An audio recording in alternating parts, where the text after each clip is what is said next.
One of the most difficult biblical passages is found in Genesis chapter 22, when God demands that Abraham sacrifice his only son Isaac. This can be very confusing to reconcile with the God we're told is good and all-loving. Let's start by looking at the characters in this story. In Genesis chapter 12, God calls Abraham to leave his people and journey to the land that God would show him.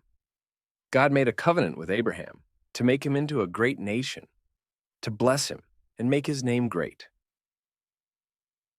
God proclaimed that Abraham would be a blessing to others, and through him all the nations on earth would be blessed, referencing the Messiah Jesus that would come from Abraham's lineage.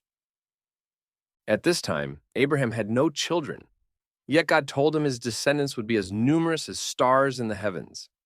Over the next 25 years, Abraham learned much about God's character and learned to trust him. Over time, God's blessing turned Abraham into a great household with vast livestock and wealth. He saw God rescue him and his wife, Sarah, from King Abimelech.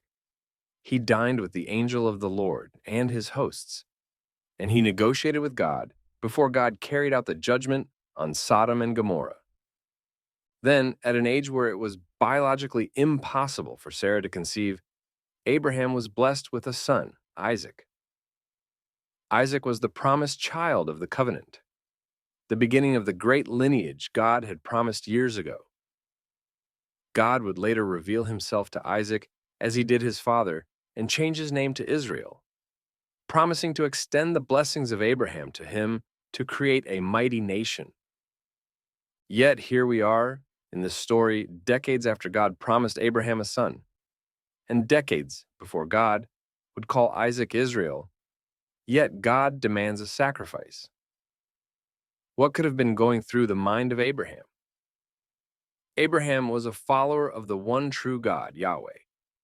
He was surrounded by nations and tribes that served fallen angels masquerading as other supposed deities.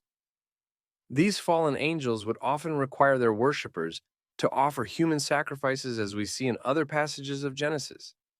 But he knew Yahweh was different, righteous, holy, and true. Abraham knew God was faithful, and he'd seen it over and over.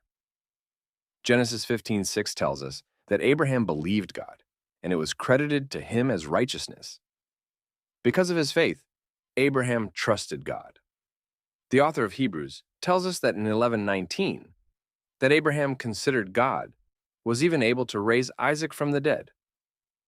So when Abraham receives the order in Genesis chapter 22, he obeys immediately and tells Sarah they will return.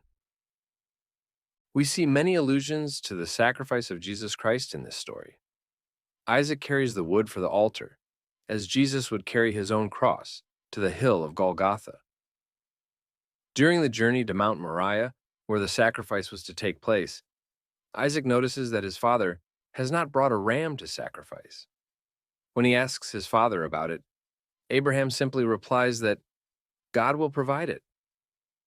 Is God that real to you that when he asks something that seems impossible, you trust he will provide whatever you need to carry out his mission? With every step he took up the ridge to Mount Moriah, Abraham recalled all the times God had proved himself faithful. What times can you recall where God showed himself faithful to you that can bolster your own faith? Getting back to Genesis chapter 22, Abraham binds Isaac and raises the knife to sacrifice him when he is stopped by the angel of the Lord in verses 11 and 12. As we've discussed in our video series on the Trinity, the angel of the Lord is the pre-incarnate Jesus Christ, the person of the Godhead. The Father has chosen to personally interact with his creation.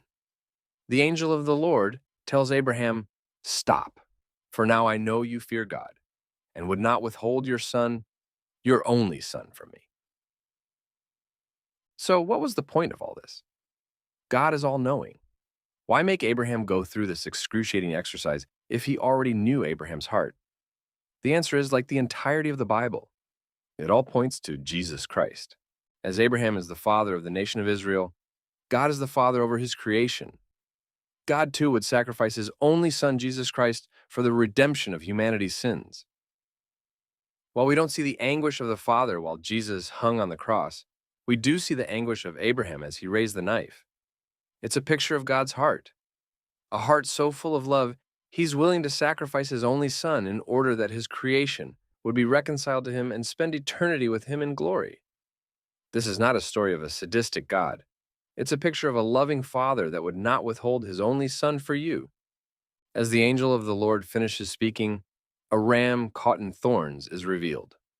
Thorns like Jesus would wear as a crown as he was mocked by Roman soldiers. This ram was used as a sacrifice, again alluding to the death of Jesus on the cross. Just to bring this story home and solidify its connection to Jesus Christ, let's consider two key facts. The location of the story is very significant. Mount Moriah is the future site of Jerusalem, and as we're told in 2 Chronicles 3:11, the future site of Solomon's temple. Jesus would spend his last days on earth in Jerusalem before his execution. Lastly, let's consider that when Abraham and Isaac returned, Abraham established a festival in the month of Nisan called Akova, meaning the binding. This festival is still celebrated during the Passover week, while Jesus walked on earth but was moved to fall during the first century by Jewish leaders to end comparisons between Jesus and Isaac. As Isaac trusted his father Abraham, Jesus Christ trusted the Heavenly Father and submitted to him when he said, "Not my will, but your will." All the Bible points to Jesus Christ. He is the way, the truth, and the life. If you've always viewed this story as a portrait of a bloodthirsty God, reconsider. The God of the Old Testament is the same God of the New Testament. He loves you, and he has provided a way to fellowship with him through the redemptive power of his Son, Jesus Christ. Thank you for watching. Please join us again for more videos answering difficult questions about God and the Bible.